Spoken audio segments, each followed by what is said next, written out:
সত্যি কথা বলতে আমিও ভাবতে পারিনি যে শেফের কথায় আজকে এত হাসবো। সকালে ঘুম থেকে উঠতে হয়ে গেছিল দেরিতেই, তাড়াতাড়ি করে জামা প্যান্ট চেঞ্জ করে রেস্টুরেন্টে চলে আসলাম এবং কাজগুলো করতে লাগলাম। কাজগুলো কমপ্লিট করে কিচেনে চলে গেলাম। কিচেনে গিয়েই দেখি শেফ রেগে গেছে। শেফ রেগে রেগে কি বলছে শোনো।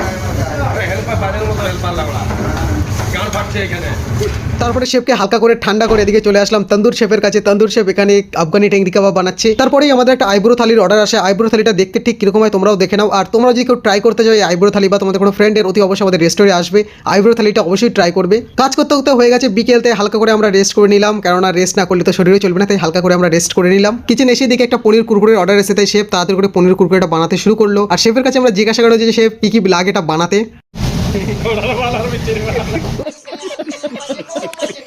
তোমরা শেফের কথা বাদ দিয়ে তোমরা এই দিকে দেখো আমাদের সার্ভিস দাদা কি করছে, মানে কাণ্ডটা শুধু দেখো। সার্ভিস দাদা আমাদের ভেজ কাটলেট বানিয়ে খাওয়াবে মনে হচ্ছে। তো সার্ভিস দাদা এখন ভেজ কাটলেট বানাচ্ছে। সত্যি কথা বলতে আমিও ভাবতে পারিনি যে শেফের কথায় আজকে এত হাসবো। মানে শেফ হঠাৎ করে একটা কথা বলে উঠেছে যে কি বলবো, তোমরাও কথাটা শোনো। শেফ এটা কি বানিয়েছে? বিচির বোন্ডা।